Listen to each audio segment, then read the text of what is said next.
આપણે ધોરણ 11 કોમર્સમાં બીજું ચેપ્ટર ચાલે છે. એમાં આપણે આગળ જઈશું આકૃતિઓમાં. જે 2.2 સુધી આપણે લાસ્ટમાં લીધું હતું, આજે આપણે 2.3 કરીશું. હવે આકૃતિ એટલે શું, એના પ્રકાર, એનું મહત્વ, બરાબર, અને એની મર્યાદાઓ પહેલાં જોઈ લઈએ. થિયોરિટિકલ છે. આકૃતિ એટલે શું, તો આકૃતિ એટલે વિશાળ અને જટિલ જે માહિતી આપી હોય એને આકર્ષક અને સરળ રીતે સમજી શકાય તેવી ભાષામાં રજૂ કરવા માટે જે આપણે દોરીએ છીએ એને આકૃતિ કહેવાય છે, અથવા તો આલેખમાં દોરીએ છીએ તો એને આલેખ કહેવાય છે. વિશાળ અને જટિલ માહિતીને સરળ અને આકર્ષક સ્વરૂપે રજૂ કરવા માટે જે દોરીએ છીએ એને આકૃતિ કહેવાય છે, અને આલેખ દોરીએ તો એનો આલેખ આવે છે. હવે એનું મહત્વ શું છે, તો આપણે જે વિશાળ માહિતી છે આકૃતિ દ્વારા રજૂ કરીએ તો એ આકર્ષક બને છે અને એને સંક્ષિપ્તમાં ટૂંકમાં આપણે રજૂ કરી શકાય છે. પછી એની લાક્ષણિકતાઓ લાંબા સમય સુધી યાદ રહેશે. તમે પેલું લાંબુ વાંચો તો યાદ ન રહે, પણ આકૃતિ પરથી તમને યાદ રહી જાય. એટલે માહિતીની લાક્ષણિકતાઓ લાંબા સમય સુધી યાદ રહે છે.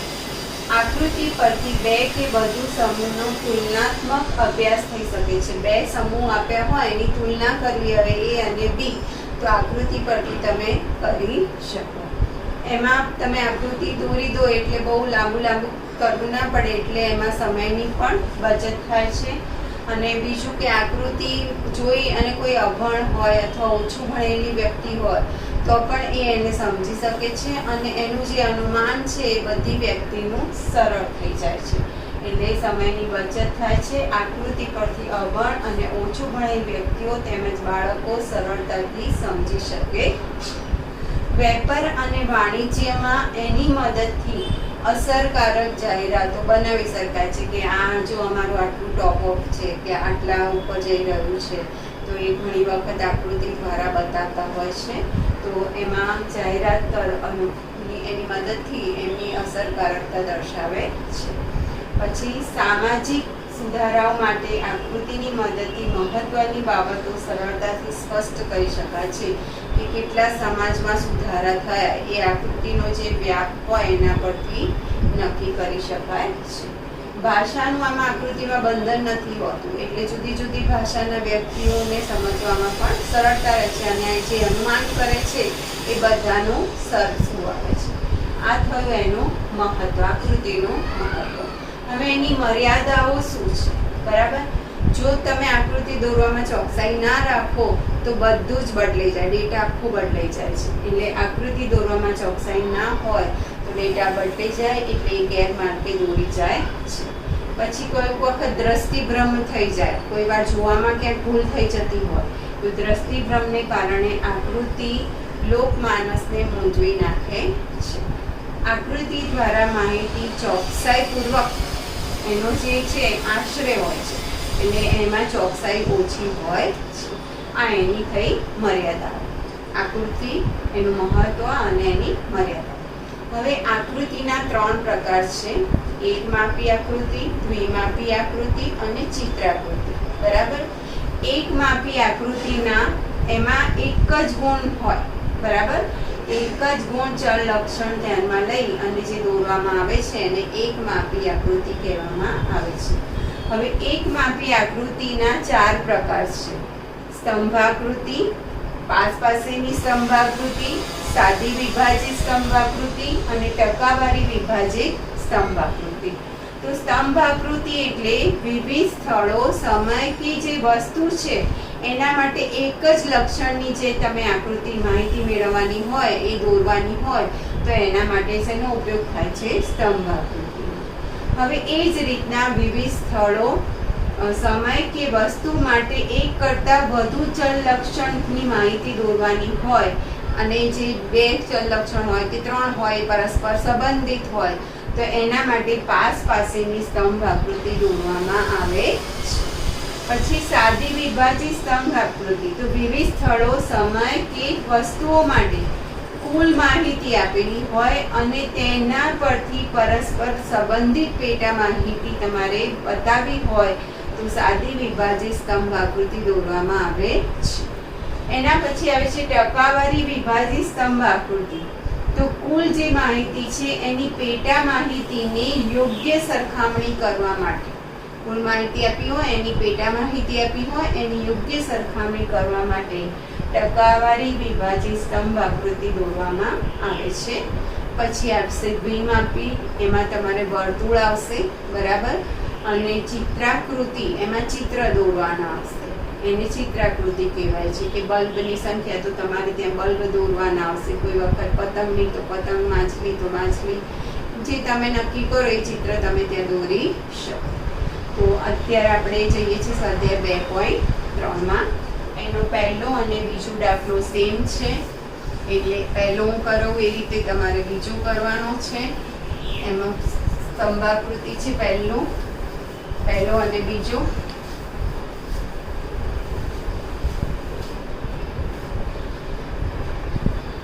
પહેલામાં તમને આપ્યું છે વિભાગ અને કર્મચારીઓની સંખ્યા. સ્વાધ્યાય 2.3 એનો આપણે પહેલો દોરીએ છીએ.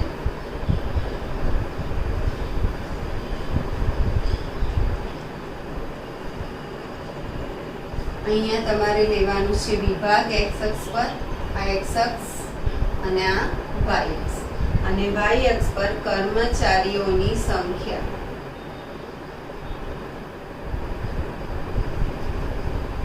આડું લખું છું, કર્મચારીઓની સંખ્યા, બરાબર. હવે આ ઉગમ બિંદુ થશે. વિભાગમાં તમને આપ્યું છે માર્ગ પરિવહન,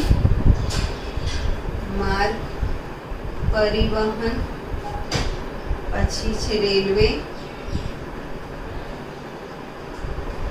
ત્રીજું છે આયકર, પછી છે નાણાં ખાતું અને આયોજન પંચ, બરાબર. 5 વિભાગ આપ્યા છે.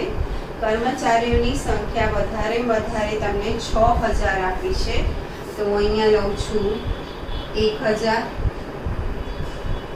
પછી 2000, 3000, 4000, 5000 અને 6000, બરાબર. એટલે તમારે પ્રમાણમાં લખવાનું છે. પ્રમાણમાં તો x અક્ષ પર તો વિભાગ છે એટલે ત્યાં વિભાગ જ એટલું એવું લખવાનું, પણ y અક્ષ પર આપણે 1 સેન્ટીમીટર બરાબર 1000 કર્મચારીઓ લીધા છે. 1000 કર્મચારીઓ, બરાબર. હવે માર્ગ પરિવહન એમાં 4000 છે, તો માર્ગ પરિવહન તમારે સ્કેલથી કરવાનું છે. માર્ગ પરિવહન 4000, બરાબર. અને તમારે અંદર ડાર્ક કરવો હોય તો કરી શકો છો, અને એમને રાખો તો પણ ચાલે. પછી છે રેલવે. રેલવેમાં છે 6000,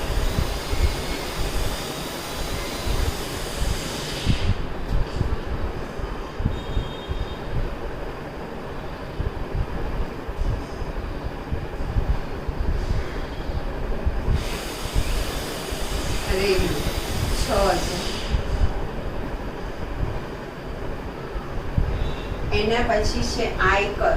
આયકરમાં છે 3000,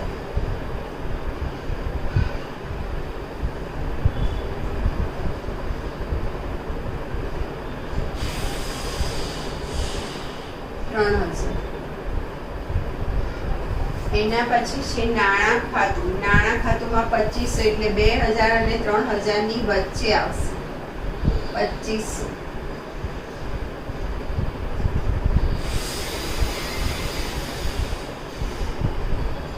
આ નાણાં ખાતું. અને છેલ્લે છે આયોજન પંચ, એમાં 1500 એટલે 1000 અને 2000 ની વચ્ચે આવશે, 1500.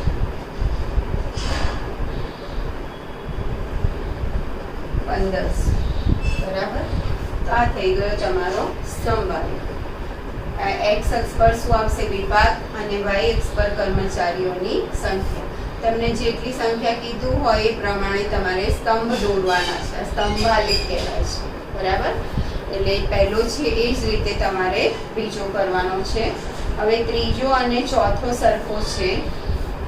ત્રીજામાં છે શેરનો બંધ ભાવ, અને 15 દિવસ બાદ તે શેરનો બંધ ભાવ, અને એના પછી ચોથામાં છે જન્મદર અને મૃત્યુદર. બરાબર?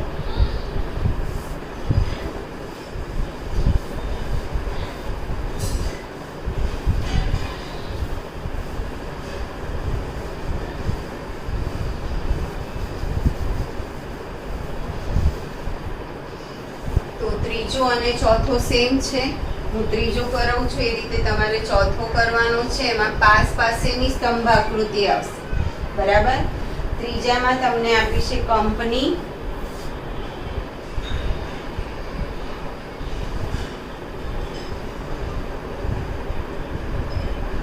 એક્સ અક્ષ અને અહીંયા વાય અક્ષ. હવે એક્સ અક્ષ પર તમારે લેવાની છે કંપની. બરાબર? Company A B C D E છે. એટલે અહીંયા A, પછી B, C, D અને E. અને વાય અક્ષ પર શેરનો બંધ ભાવ, એટલે શેરનો બંધ ભાવ લેવાનો છે. પછી 15 દિવસ પછીનો કે જે હોય એ બંને આમાં જ લેવાના છે. એટલે શેરનો બંધ ભાવ એ આપણે લઈશું વાય અક્ષ પર. હવે અહીંયા તમારે મેક્સિમમ 150 છે. બરાબર? મેક્સિમમ છે 150.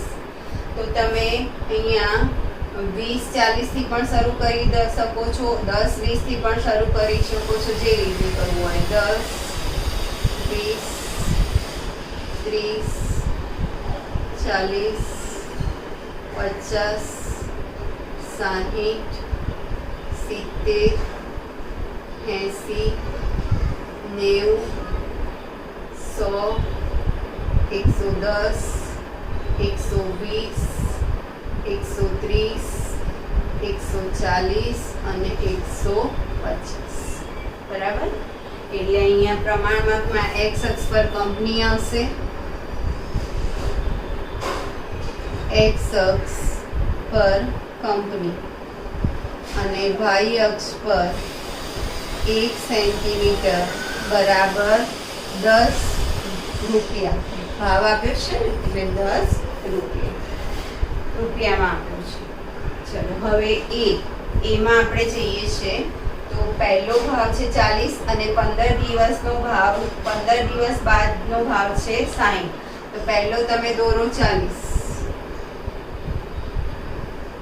પહેલો 40.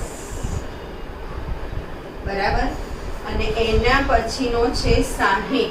તો અહીંથી તમારે 60 ઉપર આગળ જવાનું, આ લાઈનથી જ 60. બરાબર? તમે એકને દોરો અને એકને ખાલી રાખો, અથવા જે રીતે કરવું હોય બંનેની સાઈન અલગ અલગ કંઈક કરી દેજો. એટલે આ થયો એમ ભાવ અને આ 15 દિવસ બાદનો ભાવ. બરાબર? એટલે તમારે ત્યાં સંકેત બતાવવો પડશે. ચલો, બી માં છે 20 અને 30. બી માં પહેલા છે 20 અને પછી છે 30. તો આપણે 15 દિવસ બાદનો છે એમાં ડાર્ક કરીએ છીએ, 20 અને 30. સી માં છે 100 અને 150. સી માં પહેલા છે 100, એટલે અહીંયા આવશે 100.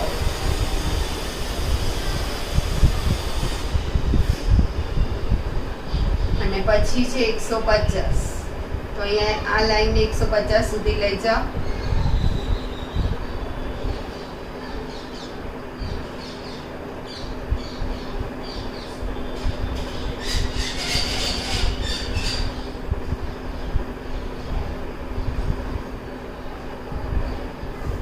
બરાબર? સ્કેલથી દોરશો તમે એટલે વ્યવસ્થિત આવશે. એના પછી ડી. ડી માં છે 80 અને 60. તો પહેલા 80, એટલે અહીંયા 80 આવશે.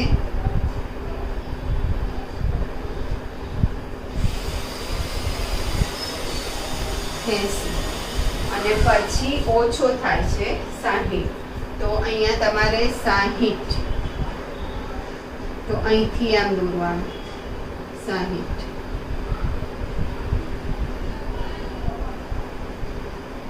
બરાબર. ઈમાં છે 30 અને 10. પહેલા 30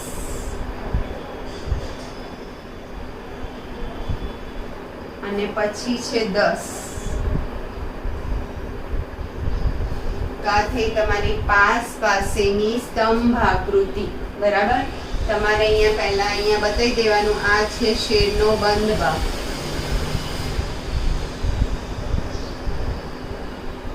અને અંદર જે લીટા દોર્યા છે એ 15 દિવસ બાદ શેરનો બંધ ભાગ. બંનેને અલગ અલગ બતાવવા પડે તમારે.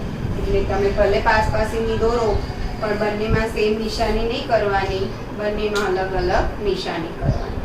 આ થઈ પાસેની સ્તંભ આકૃતિ. એટલે ત્રીજો છે એ જ રીતે તમારે ચોથો કરવાનો છે.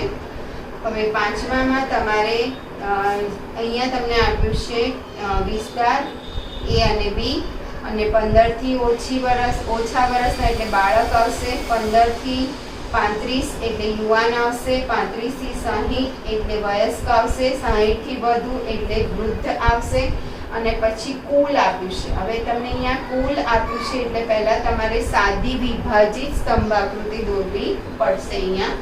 એટલે આપણે પહેલા સાદી વિભાજિત સ્તંભ આકૃતિ દોરીશું, અને એના પછીનો છઠ્ઠો એને એ જ રકમ છે પણ એમાં તમારે ટકાવારી વિભાજિત સ્તંભ આકૃતિ લેવાની છે.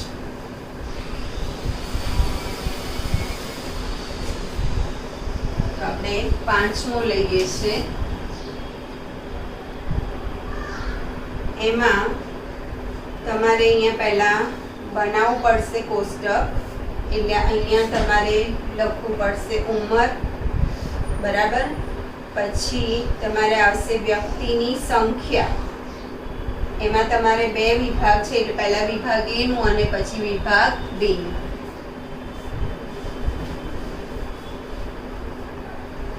એટલે પહેલા આપણે અહીંયા લખીએ છીએ ઉંમર. અહીંયા હું વિભાગ A નું લખું છું, વિભાગ A. એમાં વ્યક્તિની સંખ્યા,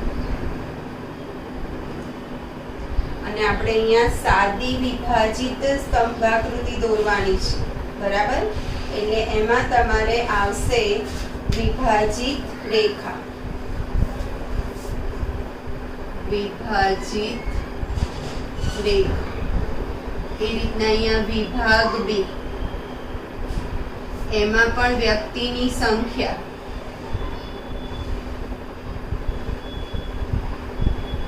અને અહીંયા આવશે વિભાજિત રેખા. બરાબર.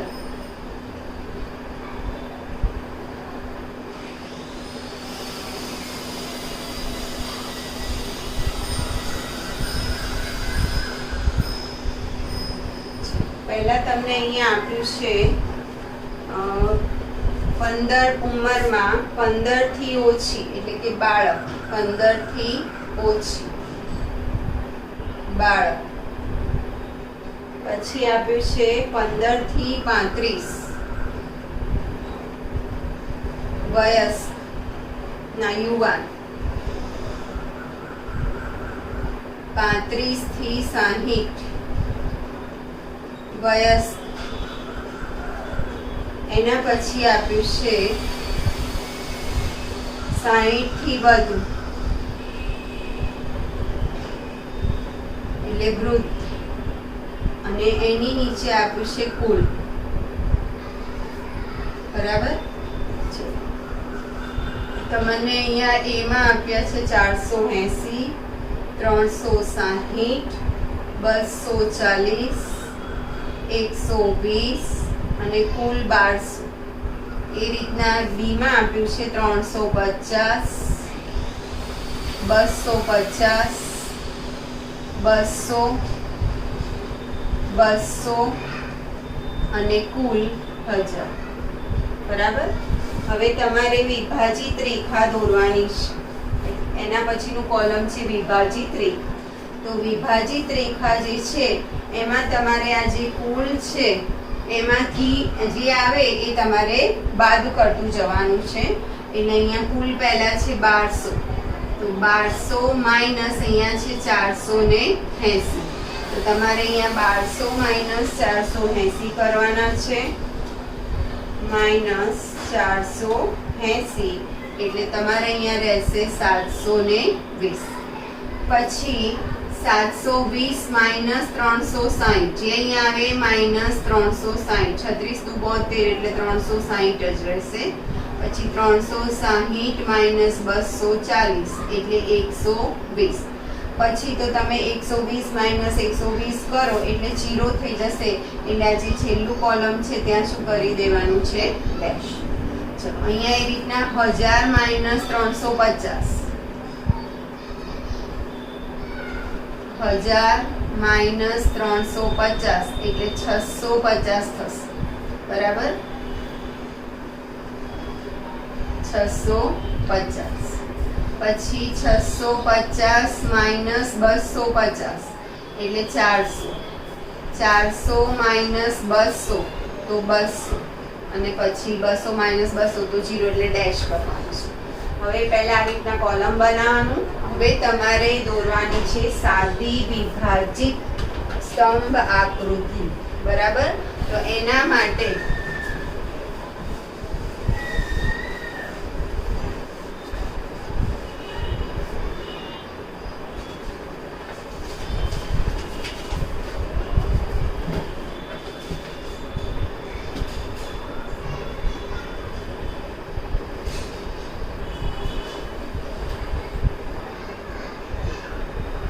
x અક્ષ, y અક્ષ, ઉગમ બિંદુ. x અક્ષ પર તમારે લેવાની છે વિભાગ, એટલે આપણે અહીંયા વિભાગ આવશે. x અક્ષ પર વિભાગ, એમાં અહીંયા આવશે વિભાગ A અને અહીંયા વિભાગ B. A ને B એકલું લખી દો તો પણ ચાલે.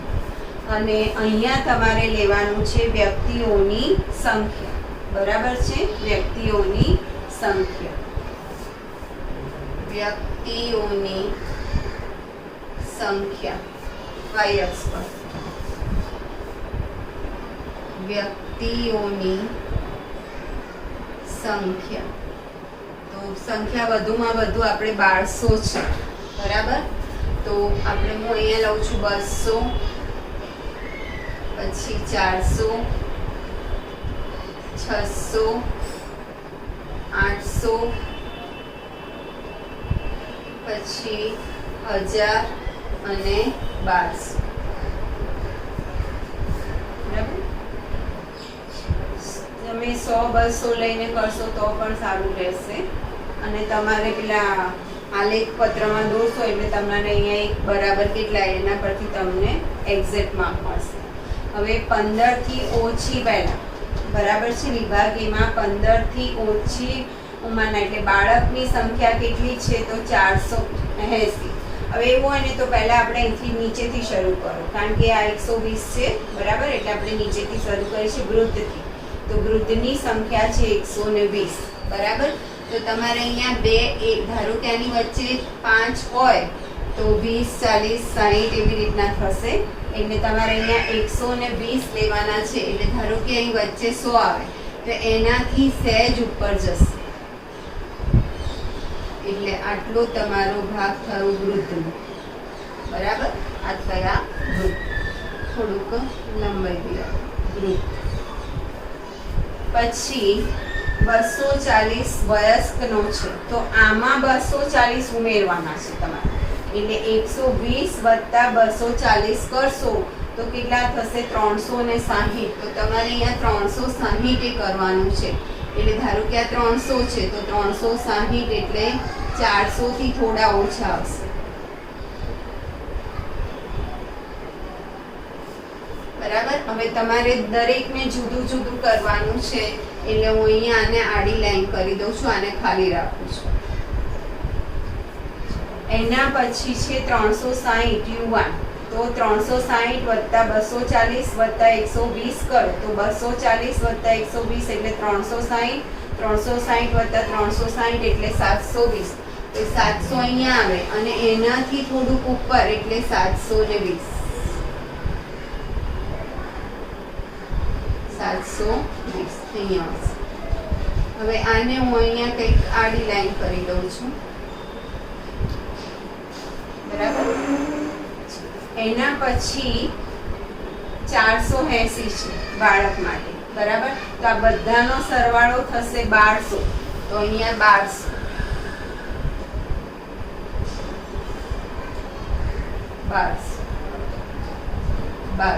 બરાબર. તો આ શેના માટે છે? તો આ બાળકોમાં.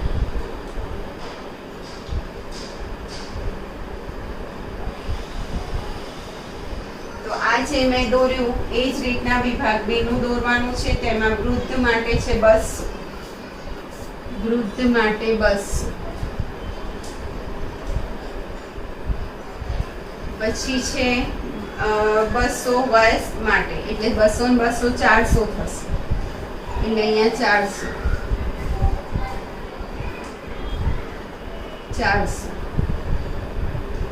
એટલે 200 ને બીજા 200. પછી છે 250, તો 650 એટલે આ 600 અને 700 ની વચ્ચે, એટલે 600 અને 700 ની વચ્ચે, 600 અને 700 ની વચ્ચે, બરાબર. તમે એવું હોય તો આ બંને મિક્સ ના થઈ જાય તો અહીં આને કંઈક બીજું કરી દો.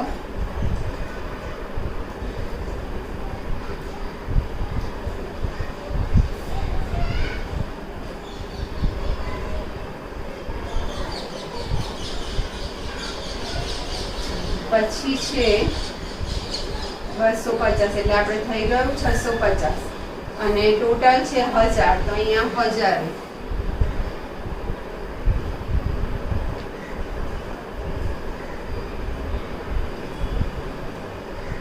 એમાં તમારે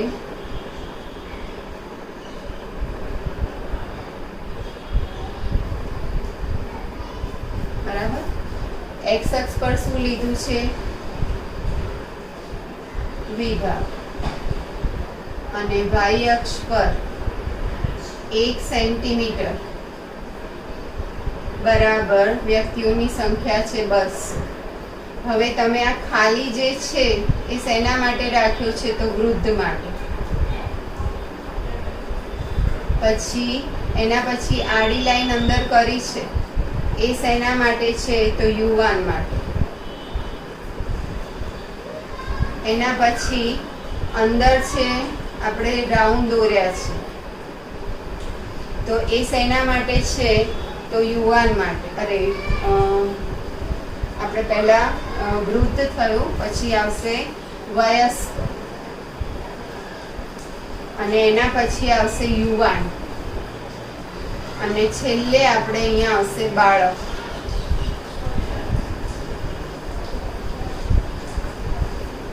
બરાબર.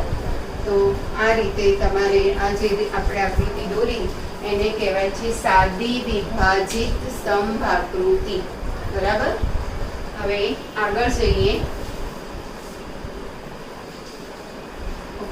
આમાં આપણે અહીંયા વિભાજિત છે એમાં આપણે છઠ્ઠો જે દાખલો છે એમાં ટકાવારી વિભાજિત સ્તંભ આકૃતિ દોરવાની છે. એટલે આપણે અહીંયા વ્યક્તિની સંખ્યા રહેવા દેવાની છે.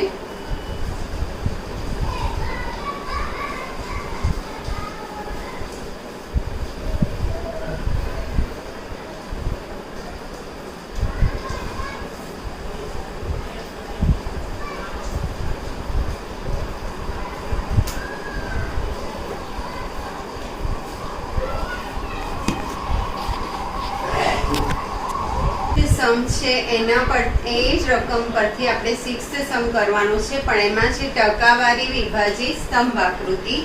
તો આપણે તમને અહીંયા વિભાગ છે નથી પણ વિસ્તાર છે, મારે આગળ વિભાગ લેવાઈ ગયું છે. તમે એ વિસ્તાર લખી દો, વિસ્તાર એ, અને એમાં પણ વિસ્તાર લઈ લેજો, વિસ્તાર બી. ચલો તમને અહીંયા 15 થી ઓછા એટલે બાળક, ઉંમર આપી છે, વ્યક્તિની સંખ્યા આપી છે. બરાબર. હવે અહીંયા આપણે ટકાવારી કરવાની છે. તો તો ટકાવારી એટલે અહીંયા કુલ કેટલા છે તો 1200, બરાબર. તો અહીંયા છે 480, એટલે તમારે આ 480 એટલે 1200 ના કેટલા ટકા થાય એ શોધશો તો એ તમને અહીંયા મળશે 40, બરાબર છે. 12 ચોક 48 થઈ જશે, એટલે તમે 480 ગુણ્યા 100 ભાગ્યા 1200 કરશો એટલે 12 ચોક 48, 480 ગુણ્યા 100 ભાગ્યા 1200, તો આ 2 મીંડા જતા રહેશે. 12 ચોક 48 એટલે 40%. એવી રીતના 360 ગુણ્યા 100 ભાગ્યા 1200 કરશો તો 12 36 એટલે 30%. અહીં 12 દુ 24 એટલે 20%, અને 12 દાન 120 એટલે 10%. એટલે કુલ આ જે સરવાળો છે એ 100% થવો જોઈએ, નહીંતર તમારી ટકાવારીમાં ક્યાંક ભૂલ છે એવું સમજી લેવાનું. હવે આપણે લેવાની છે વિભાજિત રેખા. તો વિભાજિત રેખા આપણે ટકાવારી પરથી નક્કી કરવાની છે. તો અહીં 100 છે તો 100 માઇનસ 40 એટલે 60, પછી 60 માઇનસ 30 એટલે 30, 30 માઇનસ 20 એટલે 10, અને અહીંયા ડેશ આવશે કારણ કે 10 માઇનસ 10 તો 0. અહીંયા એવી રીતના 350 છે અને કુલ 1000 છે, તો 350 ગુણ્યા 100 ભાગ્યા 1000 કરશો તો આ 3 મીંડા જતા રહેશે એટલે 35% થઈ જશે. એવી રીતના અહીંયા 25%, અહીંયા 20% અને આ 20%, એટલે કુલ 100% થશે. વિભાજિત રેખા તો કુલ 100 માઇનસ 35 એટલે 65, 65 માઇનસ 25 એટલે 40, 40 માઇનસ 20 એટલે 20, અને પછી ડેશ. હવે આપણે આની ટકાવારી વિભાજિત સ્તંભ આકૃતિ દોરવાની છે.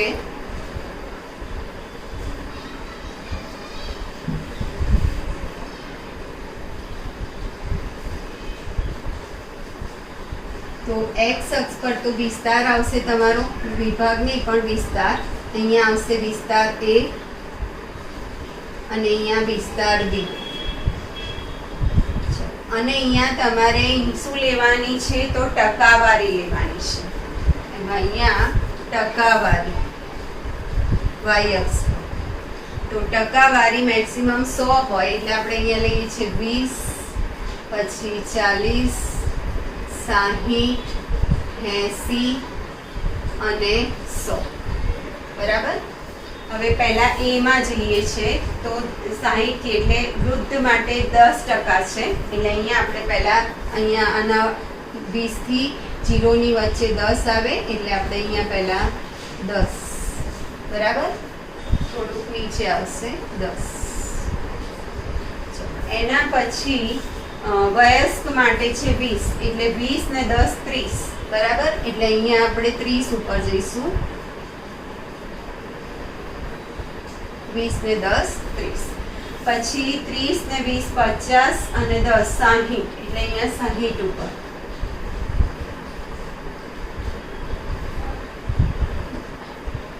અને 60 ને 40 100, બરાબર. એટલે અહીંયા ટોટલ આ 100.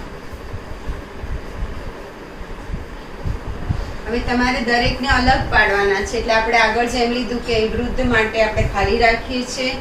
અહીંયા આપણે લઈ લઈએ છીએ જે નિશાની તમારે કરવી હોય કરી શકાય, બરાબર. અહીંયા વચ્ચે હું લાઈન લઈ લઉં છું અને અહીંયા આપણે લઈ લઈએ છીએ ક્રોસ. એ જ રીતના વિસ્તાર B માટે, તો આમાં વૃદ્ધ માટે 20 છે એટલે અહીંયા આવશે 20. પછી છે 20 ને 20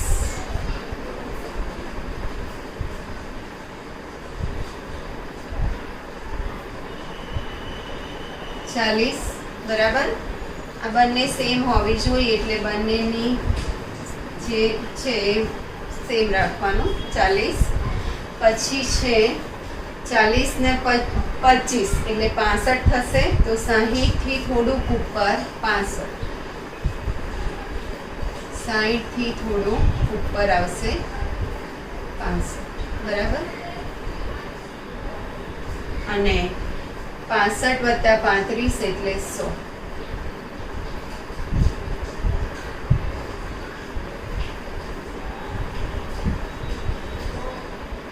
પ્રમાણ માપમાં x અક્ષ પર વિસ્તાર અને y અક્ષ પર આવશે તમારે x અક્ષ પર વિસ્તાર વાય અક્ષ પર 1 સેન્ટીમીટર બરાબર 20% ટકાવારી છે, બરાબર.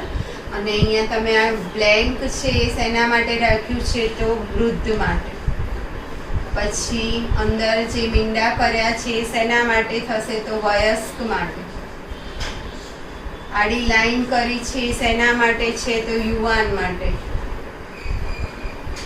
અને અંદર ચોકડી જે તમે કરી છે એ શેના માટે છે? તો બાળક માટે. તો આ થઈ તમારી ટકાવારી વિભાજિત સ્તંભાકૃતિ, બરાબર. હવે સ્તંભાકૃતિ આપણે અહીંયા પૂરી થાય છે. હવે આવે છે વર્તુળ આકૃતિ 7મામાં, અને એના પછી છે વૃત્તાંશ આકૃતિ, બરાબર. વર્તુળ આકૃતિ તો એકદમ સહેલી જ છે, ને વૃત્તાંશમાં પણ કંઈ એટલું છે નહીં.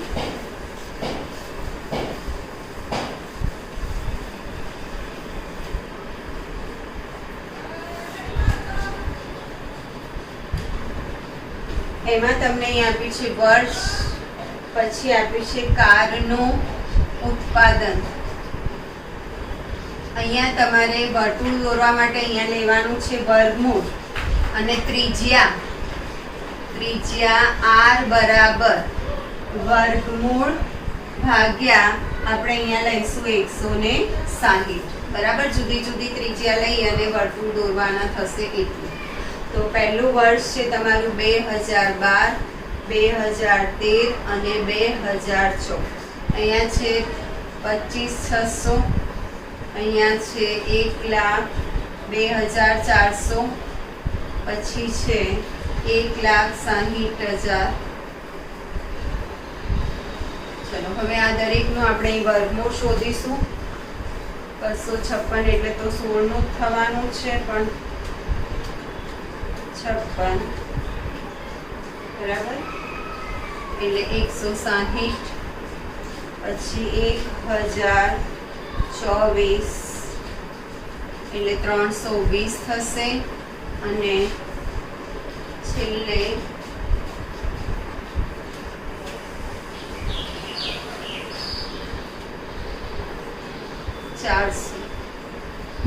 બરાબર. હવે ત્રિજ્યા એટલે વર્ગમૂળ ભાગ્યા 160 એટલે 160 ભાગ્યા 160 એટલે અહીં 1 થશે.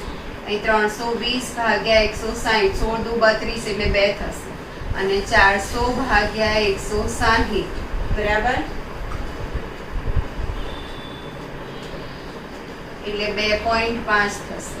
હવે તમારે દરેક માટે અલગ અલગ વર્તુળ દોરવાના છે. પહેલા વર્તુળની ત્રિજ્યા 1 લઈને વર્તુળ દોરવાનું. આની જે ત્રિજ્યા છે આ કેન્દ્ર, આની ત્રિજ્યા 1 આવશે. આ શેના માટે છે? તો વર્ષ 2012, બરાબર. એનું કારનું ઉત્પાદન છે. અહીંયા કારનું ઉત્પાદન, દરેકનું કારનું ઉત્પાદન છે, એટલે એને રિલેટેડ આપણે અહીંયા દોરવાનું છે. તમને અહીંયા કીધું છે કે ઉત્પાદન નીચે મુજબ છે તેની વર્તુળ આકૃતિ દ્વારા રજૂ કરો. બીજામાં 2 ત્રિજ્યા લઈને વર્તુળ દોરવાનું છે, એટલે આ 2 ત્રિજ્યા થઈ r બરાબર 2, અને એના પછી 2.5 લઈને, એટલે આ જે થશે એ 2.5, r બરાબર 2.5. આ થયું તમારું વર્ષ 2013 અને વર્ષ 2014 નું કારનું ઉત્પાદન. એની વર્તુળ આકૃતિ આપણે વર્તુળ આકૃતિ દોરવી છે. એવી રીતના 2013 અને 2014. એના નીચે છે એમાં તમારે વૃત્તાંશ આકૃતિ દોરવાની છે, એટલે તમારે વૃત્તાંશ નક્કી કરવાના આવશે, બરાબર.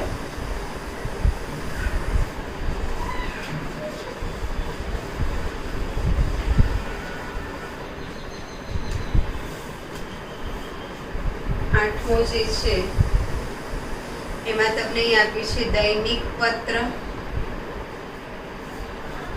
હા, વેચાણની ટકાવારી